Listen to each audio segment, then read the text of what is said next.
श्रोतागण, भाई और बहनों, मातृशक्ति को नमन। चैनल 24+ न्यूज के खास चित्त समाधि देने वाला, चित्त को प्रसन्न करने वाला, रोम रोम को आनंदित करने वाला, रोम रोम को पुलकित करने वाला और एक आनंद का जरिया खोलने वाला, हमारे चित्त के अंदर चित्त की समाधि देने वाला और हमारा कल्याण करने वाला, हमें मानसिक देने वाला पुनरुत्थान कार्यक्रम में आपका हार्दिक स्वागत है, अभिनंदन है, सत्कार है। पुनरुत्थान कार्यक्रम प्रतिदिन नए नए विषयों के साथ प्रवेश होते हैं। पुनरुत्थान कार्यक्रम का उद्देश्य है कि लोगों में विधायक भाव पैदा करना, लोगों में परिवर्तन लाना, ताकि लोग स्वयं भी सुखी रहे, उनका परिवार सुखी रहे और पूरा समाज सुखी रहे। तो इसी क्रम में एक दार्शनिक विषय को लेकर के आपके सामने प्रस्तुत हो रहे हैं। तो आज का विषय है अनासक्त भावों से ही मुक्ति संभव। भाई और बहनों, दर्शकगण, श्रोतागण, दो शब्द है। इन दो शब्दों को अगर हम अच्छी तरह से समझ लेते हैं तो हमारा काम हो गया। एक तो अनासक्त भाव और एक मुक्ति। अनासक्त भाव, अनासक्त भाव का अर्थ होता है कि किसी भी व्यक्ति, किसी भी वस्तु के प्रति अटैचमेंट नहीं रखना। और हमारी भारतीय संस्कृति के जितने धार्मिक ग्रंथ हैं, जितने धर्म हैं, उन्होंने भी माना है कि वस्तु परिग्रह नहीं है। वस्तु के प्रति जो आसक्ति की भावना है वह परिग्रह है। जैसे मान लीजिए आपका मकान है, तो ये मकान आपका है, तो वो तो वस्तु है, आप रह रहे हो, लेकिन आप कहते हो मेरा मकान। ये जो मेरा शब्द आया है, ये आसक्ति है, ये अटैचमेंट है।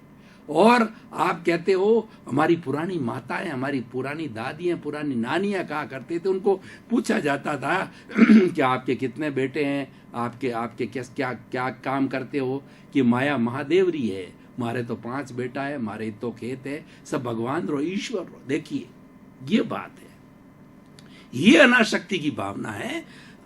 आपको जो मिलना है, आप जो पुण्य संचय करके आए हो पूर्व जन्म के अंदर, वो अपने आप मिलेगा। आप पुरुषार्थ करोगे तो भी मिलेगा, न करोगे तो भी मिलेगा। इसका अर्थ ये नहीं कि आपको पुरुषार्थ नहीं करना, पुरुषार्थ करते रहना है, लेकिन पुण्योदय होगा, वो मिलेगा। लेकिन उसके प्रति जो भावना, मेरेपन की भावना नहीं होनी चाहिए, उसको हमारा सब समझना चाहिए। मैं आपको उदाहरण के द्वारा बताना चाहता हूं कि एक बहुत अच्छा बंगला है और एक बंगला के अंदर आप ये सोचते हो कि ये मेरा बंगला, तो आपकी भावना में क्या आएगा? ये गंदा नहीं होना चाहिए, ये साफ सुथरा नहीं होना चाहिए, ये टूटना चाहिए नहीं चाहिए, इसमें भूकंप आवे तो कोई दरार नहीं पड़नी चाहिए और किसी भी तरीके से डैमेज नहीं होना चाहिए, ये साफ सुथरा होना चाहिए, क्योंकि मेरापन जुड़ गया। और एक आप अपने आप को कहते हो कि मैं तो इसका चौकीदार हूं, मैं तो इसका ट्रस्टी हूं, मैं तो इसका देखभाल करने वाला हूं, ये मेरी कस्टडी के अंदर है। देखिए, चीज आपकी, मकान आपका, प्रॉपर्टी आपकी, लेकिन भावना में फर्क हो गया।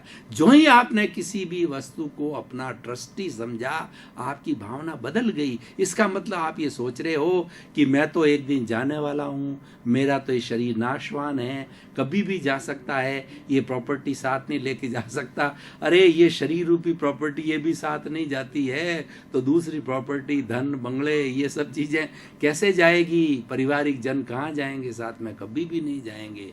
तो ये चिंतन करने का लिए एक चिंतन कैसे आएगा? अनासक्त भावों से आएगा, और अनासक्त भावों से ही मुक्ति है। मुक्ति की बात कहते हैं। मुक्ति क्या है? मुक्ति का अर्थ होता है किसी भी चीज के साथ अपने आप को जोड़ना नहीं, नॉन अटैच्ड रहना। जग माही ऐसो रहो जो अंबुज सर माही रहे, नीर के आसरे पर जल छुअत नाय। विवेकानंद जी ने कहा है कि remain in the world as a lotus remains in the mud. जिस तरीके से कमल का पौधा होता है, वो कीचड़ के अंदर खिलता है, तो कमल तो सोचता है कि मैं तो कीचड़ से बहुत ऊंचा हूं। यानी उसका, आप दुनिया में ऐसे रहो, परिवार के बीच में रहो, सब सदस्यों के बीच में रहो, लेकिन आपका तारतम्य, आपका तादात्म्य, आपका तार ईश्वर से, आत्मा से जुड़ा हुआ रहना चाहिए। तो कीचड़ क्या समझता है? वो तो मेरे साथ है। कमल सोचता है मैं तो इससे ऊपर उठाऊं, दोनों का काम हो गया। तो इसी तरीके से रहने की ये पद्धति है। व्यक्ति अनासक्त भावों से रहना चाहिए। उसको जो है, वेदांत की भाषा में बात कहूँ, उनको विधेय कहा जाता है। और विधेय के लिए मैं उदाहरण देना चाहता हूँ कि राजा जनक, जो सीता के जो पिता थे, वो बहुत बड़ा जो है उनका संचालन, मिथिला कि ये बड़े राजा थे और बहुत बड़ा संचालन वो करते थे, राजपाट चलाते थे, लेकिन वो विदेह थे। विदेह का अर्थ होता है कि शरीर में रहते हुए शरीर का भान न होना, शरीर को अलग समझना, आत्मा को अलग समझना। वो तो समझते थे कि मैं तो आत्मा हूँ और आत्मा कभी भी जाने वाली, वो अजर है, अमर है, वो जो है वो अनंत ज्ञान वाला है, अनंत दर्शन वाला है, अनंत शक्ति वाला है और अनंत सुख का धाम है। मुझे तो उसके अंदर विलीन होना और वही मुक्ति है। तो इसीलिए जो विधेय होता है वह जीवन मुक्ति हो जाती है, क्योंकि वो जीवन से मुक्त हो जाता है, उसको किसी भी चीज के अंदर आसक्ति नहीं रहती है, वो सब काम करता है, एक कॉमन मैन करता है। भगवान राम थे, वो विधेय थे, वो सब काम किया उन्होंने, शादी की, बेटे हुए, भाई थे, राजपाट किया, जंगल में जाए, लड़ाई करी, कितने का नरसंहार किया उन्होंने, रावण को मारा और उसके अतिरिक्त कितने कितने दुष्टों को मारा, कितने कितने राक्षसों को मारा, सब कुछ कार्य किया, लेकिन विधेय थे, उनको कोई पाप नहीं लगा। क्यों पाप नहीं लगा? कि वो अनासक्त भावों में जीते थे, उनके मन के अंदर किसी के प्रति आसक्ति और राग द्वेष नहीं था। वो किसी को मारते थे तो ये नहीं कि इसको जो द्वेष के रूप में मारा जाए, वो तो अपना कर्तव्य समझते थे कि ये जो राम के भक्त हैं, यानी जो प्रभु भक्ति करने वाले हैं, उनको ये सताते हैं, मतलब ये सज्जन लोगों को सताते हैं, दुष्ट लोग हैं, तो ये दुष्ट लोग किस काम के, इसीलिए उनका जो है वो मारा करते थे। वो ये जस्टिस था उनका, और वह जो है वो बिल्कुल जो कार्य करते थे कर्तव्य भावना से करते थे। तो भाई और बहनों, दर्शकगण, श्रोतागण, जो है अनासक्त भावों से मुक्ति, कोई भी कार्य करो उसके अंदर आसक्ति नहीं रखनी। मैं और मेरा, ये दो शब्द है, ये व्यक्ति को डुबा देते हैं, ये व्यक्ति को जो है 84 लाख जीवा योनि में घुमाते हैं और सभी समस्याओं की जड़ मैं और मेरा में है। ये आसक्ति के भाव हैं, और हम और हमारा बोलो आप, ये घर हमारा है और हम मिलकर के ये कार्य करेंगे। ये सब कार्य हमने सबने मिलकर के किया और ये काम मैंने किया, ये घर मेरा है। अब देखिए कितना फर्क है। घर में 10 लोग रहते हैं तो हमारा कहने में क्या प्रॉब्लम है, और हमने 10 लोगों ने मिलकर के, आज 15-20 लोग मिलकर के चैनल 24 चला रहे हैं। कोई अकेला व्यक्ति करे मैं चला रहा हूँ, ये चैनल मेरा है, अरे भाई सभी मिलकर के चला रहे हैं। तो ये मेरा और मैं है, ये सब दुख का कारण है और यही आसक्ति है। ये मैं इस एपिसोड के माध्यम से आज कहना चाहता हूँ। हर वक्त अनासक्त भाव रखिए आप। अब भाई और बहनों, दर्शकगण, श्रोतागण, आज हम थोड़ा इसको सीनियर वर्तमान सीनेरियो से जोड़ रहे हैं। देखिए आज व्यक्ति जो है स्वार्थी हो गया है, सेल्फ सेंटर्ड हो गया है, और व्यक्ति हर चीज अपने स्वार्थ की नजर से देखता है। उसमें स्वार्थ की भावना इतनी घर कर गई है, उसके मन में, दिमाग में हर वक्त रहता है, मैंने पिया, मेरे बैल ने पिया, हुआ डहे तो डहे, यानी मेरे को क्या है, मेरा काम हो जाना चाहिए, अगला मरे अगला जिए, मुझे कुछ लेना नहीं है। ऐसी भावना घर करती जा रही है। ये मैं और मेरापन की उत्कृष्ट भावना है। इससे क्या होता है, इससे समाज बिगड़ता है। ऐसे ऐसे स्वार्थी लोग बढ़ते जाते हैं तो घर के अंदर विषमता पैदा हो जाती है। और मान लीजिए घर के अंदर 3 या 5 बेटे होते हैं और उसमें से कुछ सदस्य इस तरीके से स्वार्थ की भावना करते रहते हैं। वो तो अपने अच्छी चीज़ होती है, लॉइंस शेयर खा देते हैं, अच्छा कपड़ा मैं पहन लेते हैं और कोई सेक्रीफाइस नहीं करते, कोई काम के अंदर हाथ नहीं बटाते। तो वो बताइए, वो स्वार्थ की भावनाएं ये विषमता पैदा करती है और ये आसक्ति के कारण होता है, मैं और मेरे पन के कारण होता है। इस आसक्ति की भावना को छोड़ना है। आज हो क्या रहा है कि हमारी मैथमेटिक्स के अंदर जो एक थ्योरम आती है कि एक केंद्र के द्वारा एक वृत्त खींचा जाता है, तो केंद्र होता है, सेंटर होता है, वो पावरफुल होता है, वो आकर्षण का केंद्र होता है। आज से हम 20, 30, 50 साल पहले जाए, उस केंद्र के अंदर मनुष्य था, मनुष्यता थी, इंसानियत थी, और जो गुणी व्यक्ति होते थे, चरित्रवान होते थे और मानवीय मूल्यों की रक्षा करने वाले संत पुरुष वगैरह होते थे, अच्छे लोग होते थे, उनकी हमेशा पूजा की जाती थी और उनसे जो है वो गुण ग्रहण किए जाते थे। और परिधि के ऊपर हमारे साधन, धन, दौलत, पैसा, अर्थ जो है परिधि पे था। लेकिन समय बदला, लोगों के अंदर जो है लालसा पैदा हुई, लोगों के अंदर आसक्ति पैदा हुई, तो उससे क्या हुआ कि व्यक्ति को परिधि पे पटक दिया और परिधि पे जो धन अर्थ था उसको सेंटर में ले आए, तो मानसिकता बिगड़ गई। कि एन केन प्रकार बाई हुक और crook I am to earn the money because money is the symbol of the status of the society. हमें सोसाइटी के स्टेटस जो है, अर्थ के स्टेटस को बदलना होगा और मूल्यों की स्थापना करनी होगी। चरित्रवान लोगों को स्थापना, सोसाइटी में उन लोगों को तवज्जो दी जानी चाहिए जो जिनके पास में गुण हैं, जो चरित्रवान हैं, लोगों की भलाई करने वाले हैं, परोपकारी लोग हैं और अच्छा कार्य करने वाले हैं, उनको तवज्जो दी जानी चाहिए। मात्र जिसके पास अर्थ है और उसी को ही हम बड़ा माने, उसी को आगे बिठाएं, उसी को स्टेज पे लावें, उसी के गुणगान करते रहें, तो ये अच्छी चीज नहीं है। चरित्र की गुण ये साधन है हमारी, जो ये अर्थव्यवस्था ये एक साधन है, लेकिन ये साध्य नहीं है। साध्य हमारा चरित्र है, साध्य हमारे मूल्य हैं, साध्य हमारे जो है अनासक्त भावना हमारा साध्य है। आप अनासक्त भावना रखेंगे तो सबसे बड़ा क्या लाभ होगा, मैं आपको उसको लाभ बताना चाहता हूँ। अनासक्त व्यक्ति जो है उसका कोई दुश्मन नहीं होगा, क्योंकि वो तो सबको मैत्री रूप में समझेगा। उसके तो जो है किसी के प्रति बुरी भावना है ही नहीं, कोई आसक्ति है ही नहीं है। वो तो कहते हम और हमारा है, मैं और मेरा का, मैं और मेरा का उसने क्या है, उस मैं और मेरा की जहर की थैली को जो है उसने काट दिया, उसको अलग कर दिया।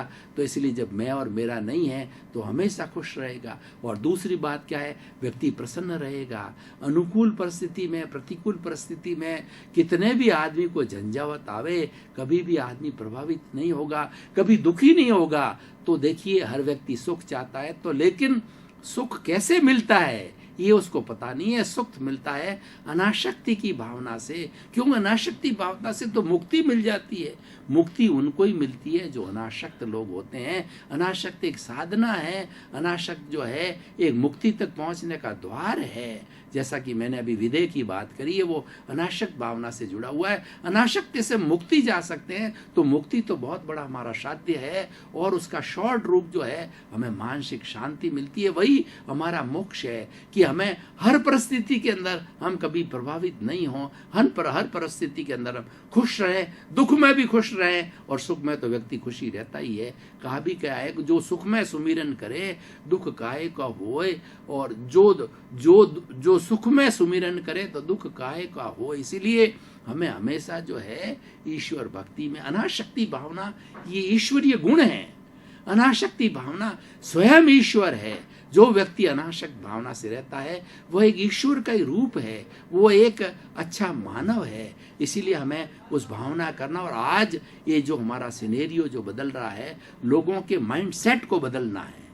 और यही हमारे पुनरुत्थान कार्यक्रम का उद्देश्य है कि लोगों में बदलाव आवे, लोगों के अंदर मानवीय मूल्य आ जाए। हमारे जो मूल्यों की प्रतिष्ठा गिरी है, उन मूल्यों की पुनर्स्थापना करना जो है वो हमारे पुनरुत्थान कार्यक्रम का उद्देश्य है। तो मैं और मेरा छोड़ेंगे, हम और हमारा करेंगे और ट्रस्टीशिप को करेंगे, तो निश्चित रूप से आपके अंदर कोई बुराई नहीं आ सकती, आप में कोई टेंशन, कोई अनासक्ति और कोई तरह की आपकी बीमारी आप आएगी नहीं। हर वक्त आप प्रसन्न रहोगे। और देखिए भाई और बहनों, दर्शकगण, श्रोतागण, निष्कर्ष की भाषा में बात करूं कि जो अनासक्त व्यक्ति होता है उस व्यक्ति के साथ सभी रहना पसंद करते हैं। समाज में ऐसे लोगों की बहुत इज्जत होती है, समाज में ऐसे लोगों को स्थान दिया जाता है, क्योंकि वो सबका भला करेगा। वो किसी के साथ शोषण नहीं करेगा, किसी के साथ पक्षपात नहीं करेगा। उसको पक्षपात करना ही नहीं है, पक्षपात तो उसको उसने पहले ही छोड़ दिया है। और ये रास्ता है परोपकार की ओर ले जाता है, और ये जीवन का सही गंतव्य है। क्योंकि हम खुद जो है गहराई से चिंतन करो। जब आप अकेले बैठे हो तो अपने अंदर 3 प्रश्न करो। मैं कौन हूँ, मैं कहाँ से आया हूँ, मुझे कहाँ जाना है। जब ये प्रश्न खड़े होते हैं तो दर्शन पैदा होता है, और दर्शन के पैदा होने से धर्म पैदा होता है, और धर्म पैदा होता है तो मुक्ति की बात आती है। और इस तरीके चिंतन से हमारे अनासक्ति आती है। हम सोचने लग जाते हैं गहराई में। जब मेडिटेशन में गहरे डीपली चले जाते हैं तो हमको निष्कर्ष मिलता है कि भाई तेरा ये शरीर नाशवान है, लेकिन इस शरीर के भीतर विराजमान शुद्ध आत्मा भगवान है। वो अजर है, अमर है, वो अविनाशी है, और वह तत्व है, शाश्वत है, हमेशा रहने वाला है। और ये शरीर तो आपने कितनी बार धारण किया। भगवान कृष्ण ने ये कहा गीता के अंदर कि जिस तरीके से व्यक्ति का जो है वो कपड़े पुराने जीर्ण शीर्ण हो जाते हैं, तो तो व्यक्ति कपड़ा जो है पुराने जीन शीन कपड़े को फेंक करके नया वस्त्र धारण कर लेता है। उसी तरीके से हमारा जो आयुष्य होता है, वो आयुष्य की समाप्ति पर जब हमारा ये शरीर जीर्ण शीर्ण हो जाता है, तो इस जीर्ण शीर्ण को जो इस शरीर को छोड़ करके शुद्ध आत्मा भगवान है, वो दूसरे शरीर के अंदर विराजमान हो जाते हैं और अपने कर्मों के अनुकूल जो है वो वापस जो है अपना कार्यकलाप करते रहते हैं। तो भाई और बहनों, दर्शकगण, श्रोतागण, जो है अनाशक्ति बहुत सुंदर गुण है। आप कभी ये चिंतन करें कि मुझे अच्छे अच्छे पुष्पों को चुनना है, मुझे एक हार बनाना है जिसमें सुंदर सुंदर पुष्प हो, मुझे एक माला बनानी है जिसके अंदर सुंदर सुंदर मणके हो, तो उसमें से अति सुंदर मणका जो है वो अनासक्त भावना है। इस गुण को जीवन में उतारिए। देखिए कि जब तक हमारी कोई भी चीज़ आत्मसात नहीं होती है, जीवन के अंदर धारण नहीं की जाती है, तो वो हमारे जीवन का एक अभिन्न अंग नहीं बनता है। अभिन्न अंग नहीं बनने के कारण जो है हम भटक जाते हैं। हमको अगर स्थिर रहना है और अच्छा जीवन जीना है, तो हम सुंदर सुंदर गुणों को धारण करें। उसमें से अति सुंदर गुण है ये अनासक्ति की भावना है। अनासक्ति भावना आप करके देखिए। मान लीजिए क्रिकेट की एक टीम है और क्रिकेट की टीम में 11-12 मेंबर होते हैं और एक व्यवस्था है, एक कप्तान बनाया जाता है, एक असिस्टेंट कप्तान बनाया जाता है, हर जगह व्यवस्था है। घर में एक वरिष्ठ नागरिक माता पिता होते हैं और फिर उसकी देख रेख में काम करने वाला जो है, फैक्ट्री का एक मालिक होता है, मैनेजर होता है, उसकी देख रेख में ये व्यवस्था है। लेकिन उस व्यवस्था के अंदर जो है सबको हिलमिल करके काम करना है। सभी यही सोचे कि हम इसके पार्ट एंड पार्शल, एक फैक्ट्री के 1000 मजदूर है, हर मजदूर के अंदर अनासक्ति की भावना होनी चाहिए कि मेरी फैक्ट्री जो है वो बहुत अच्छा अर्न करनी चाहिए, और फैक्ट्री के मालिक के अंदर ये अनासक्ति की भावना होनी चाहिए कि मुझे जितना इसका शेयर चाहिए 10%, 20%, बाकी का जो 80% बचा हुआ है मजदूरों ने कमाया है, वो मजदूरों के अंदर वो बांट देता है बोनस के माध्यम से, सैलरी के माध्यम से, प्रमोशन के माध्यम के अंदर। तो फैक्ट्री जो है वो चलती रहती, दौड़ती रहती। वो मालिक चाहे उस फैक्ट्री में बैठे या ना बैठे, कंट्रोल करे या ना करे, फैक्ट्री अपने आप चलेगी, क्योंकि लोग ये समझेंगे कि मेरी फैक्ट्री है, ये हम सबकी फैक्ट्री है, और इसी का नाम सर्वोदय है। जब हम ऐसी सुंदर भावना करेंगे तो उसका रिजल्ट क्या आएगा कि हमारी प्रकृति के अंदर जो नेगेटिविटी बढ़ गई है, उसकी जगह पॉजिटिव, अनासक्ति का भाव पॉजिटिव का जाएगा,